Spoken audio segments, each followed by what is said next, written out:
پاکستان کے توشہانہ کا record public کر دیا گیا ہے اور پاکستان کی 3 بڑی سیاسی جماعتیں جن میں پاکستان مسلم لیگ نون، پاکستان پیپل پارٹی اور پاکستان تحریک انصاف ہیں، ان کے جو سربراہان ہیں صرف انہی کی جو ہے نا توشہانہ میں انہوں نے جتنا گپلا کیا ہے، جتنا فراڈ کیا ہے، صرف آج میں اسی پر بات کروں گا کہ انہوں نے کتنا جو ہے پاکستان کو لوٹا ہے۔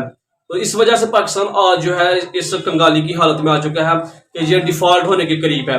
تو سب سے پہلے بات کرتے ہیں آصف علی زرداری کی۔ جی ہاں وہ تو آصف علی زرداری نے 12 کروڑ کی 3 گاڑیاں صرف 2 کروڑ روپے میں لے کے رفو چکر ہو گئے۔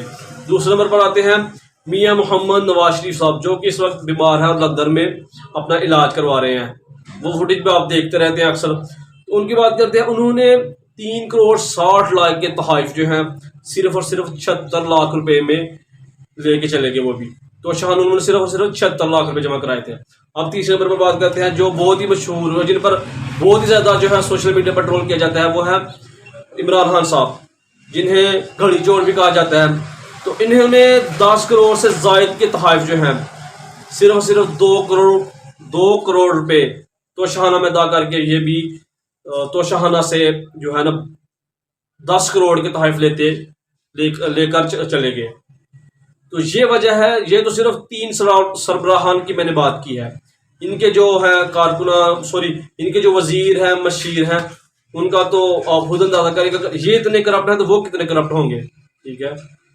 لیکن ان سب میں جماعت اسلامی جو کہ پہلے سے ان کے ساتھ وہ بھی سیاسی جماعت ہے، تو ان کے سراج الحق صاحب پر 1 روپیہ بھی کرپشن کا نہیں آیا۔ آپ فوٹیج میں ساتھ ساتھ دیکھ سکتے ہیں کہ میں نے ان کا جو ہے نا ریکارڈ وہ ساتھ چلا رہا ہوں کہ سراج الحق صاحب پر کرپشن کا 1 روپیہ بھی ثابت نہیں کیا گیا۔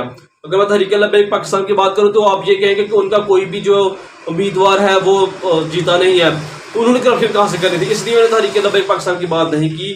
میں دینی اور سیاسی جماعت جو کہ سراج الحق صاحب جس کے سربراہ ہیں اس کی بات کر رہا ہوں کہ وہ کم و بیش 25 سے 30 سال سے سیاست میں ہے، ان پر بھائی 1 روپیہ کرپشن نہیں ہوئی، لیکن پھر بھی ہم کسی دینی اور سیاسی جماعت کو ووٹ نہیں دیں گے، پھر بھی ہم نعرے لگائیں گے تو نون لیگ کے یا پی ٹی آئی کے یا پھر پی پی کے سیاسی جماعتوں کو ہم ترجیح ہی نہیں دیتے۔ لیکن آپ خود اندازہ کریں کہ ان پر جو کہ سیاسی جماعت ہے سراج الحق صاحب کی، ان پر 1 روپیہ کرپشن بھی ثابت نہیں ہوئی۔